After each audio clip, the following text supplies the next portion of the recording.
this episode of the show, I'm going to be talking with Valerie. Valerie is a business development executive, Ontario, Canada, and she is going to be giving us basically tips on how you can apartment hunt from Nigeria to Canada. Bro, after that first year, I went Japan. I could not say actually. The food was too much.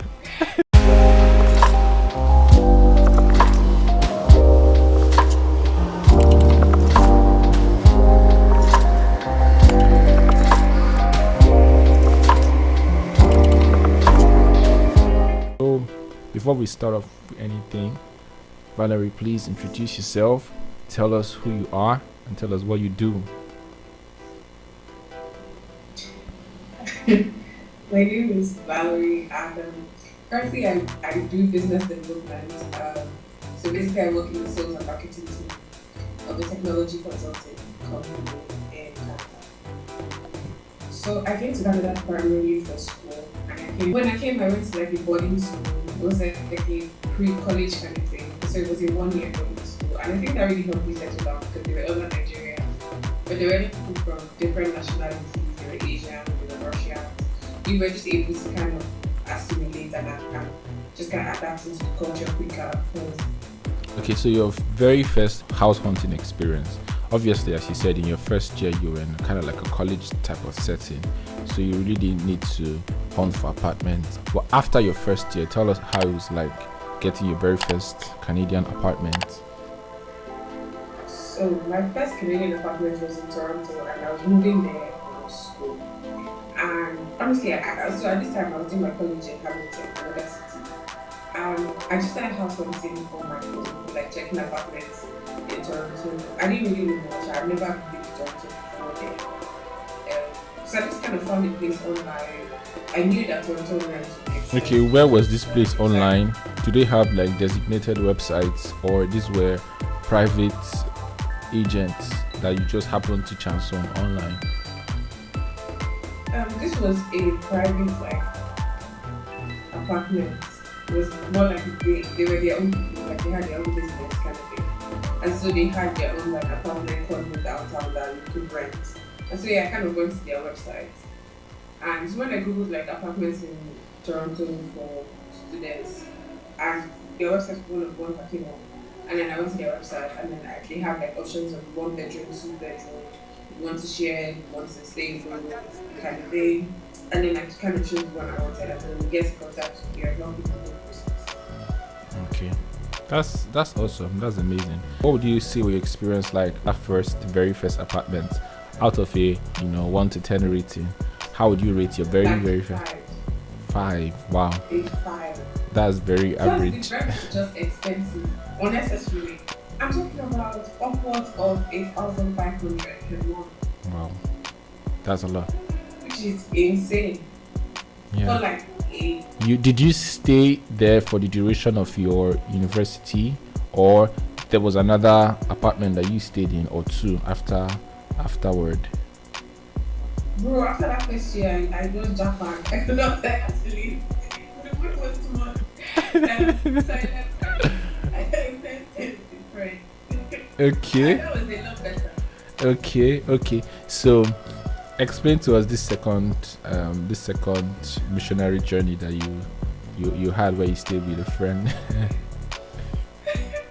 So this one was, I had a friend who was already staying with someone else, a friend of ours. Okay. And the friend was moving out, so there was going to be space. So I quickly hopped on the opportunity.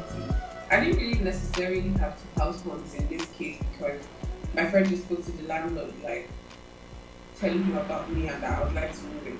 And then I met with the landlord. I filled out all the paperwork. I think for them the most important thing is, are you going to school? What's your reason for being like there?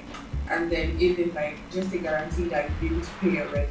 So usually if you don't have like a guarantor, so somebody that if you're not able to pay your rent, they can go to at home like bring rent, you then have to pay like extra months. So you pay like the last month and the second to the last month just as a guarantor fee.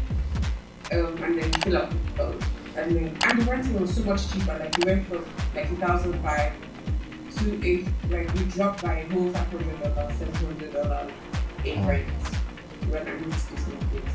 It was significant. Okay, so you mentioned something about what they ask for.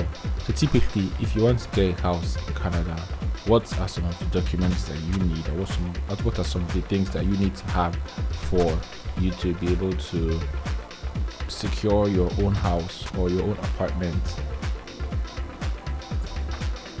Aside money, you need like your passport. You would need like you would need your bank statement maybe just to make sure that you are able to pay. Um, but then you would need to fill out the documents they give you, like but aside that, it, they just need like a piece of ID and then for you to fill out the form. And then you have paid last month's rent as a guarantor. Okay. So is this all cash or this is through the bank? In this case it was through the bank. So I was able to set up like a direct payment thing. So every month the rent was leaving my account and going to my landlord's account and it was automatically settled up back. Okay, that's interesting. Okay, so you've spoken from a student's perspective. What about like a perspective of somebody that just wants to visit, that just wants to stay in Canada for maybe the summer or wants to stay for the Christmas holiday? So if someone is just visiting, it will typically be that we are staying at like an Airbnb or like a short-let rental thing. So I guess it's very much different from like renting out an apartment. You spoke about short-let apartments. So tell us more about that. So there are houses that you can rent for like a very short period of time, but there will be something that like you probably have to go online and check and see, like just check like short-let rental in Toronto and then probably see some. I've never personally done like a short-let rental, but I think it won't be too much different from something like an Airbnb. Okay. So let's go to the next phase, which I believe is the current phase you're in. That was your uni education.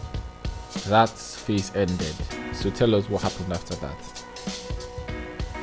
I stayed there throughout my uni, so I stayed there for 3 years of my uni because the first year I went to that was like very expensive. So I stayed there for 3 years of my uni and then I finished that and then I moved to another city called London, which is where I currently live now. And so I had to have apartment funds again. And for this one I just looked online because again I've never been to London before I moved here. So I just looked online for like apartments in London and I was so happy to find like a really cute place. I like the outlook of this particular apartment. That's where you are now, yeah? Yes, what I am now.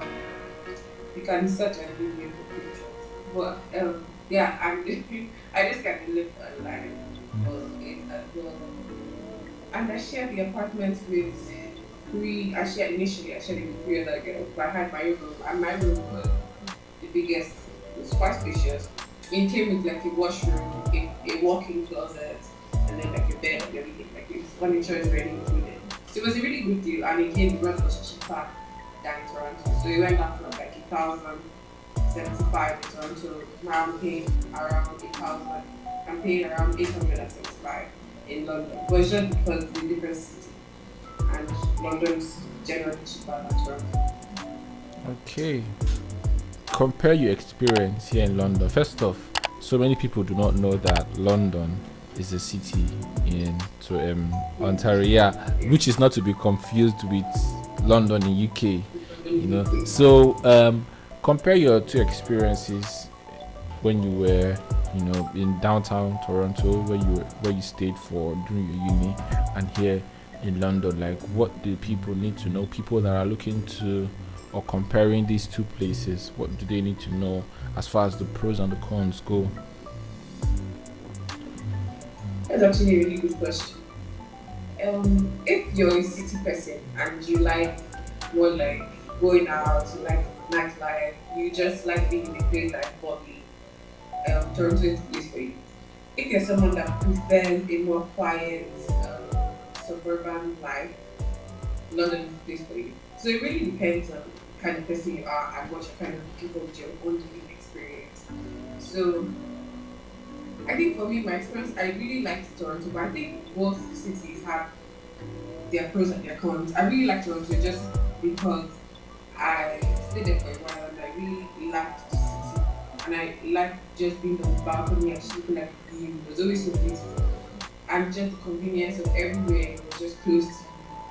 But then when I moved to London, it was a whole new experience because we went from being in a big city to now being in a small city.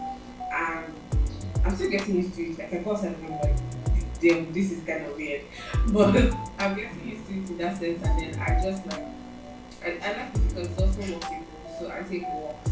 Whereas in Toronto, you can't really take walks because of how busy the city is. It's not a very walkable city, per se. But then in terms of things like transportation, Toronto is better at transportation because it's like a city, which is, I think it's Toronto Transport Corporation. So it's basically like underground trains that take you from one part of the city to another part of the city. Places you're trying to go are typically very close to you, like MPM looking for will be far because it's Toronto. So, and then you look for things like Nigerian food, like just a lot of there's a lot more diversity in Toronto. So those are just things to consider. London is quiet. Toronto is always going to be like the city never sleeps. Bustling, yeah. But London is quiet. You can actually get peace and quiet of being in a small suburban city. And if you drive, you might enjoy driving in London because like the roads are a lot freer than Toronto. But if you like more reckless driving, then yes, Toronto is better because you can get like close to that.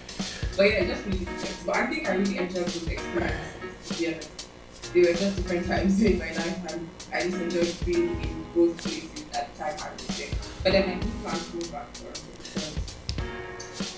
because London, I think London is really Valerie.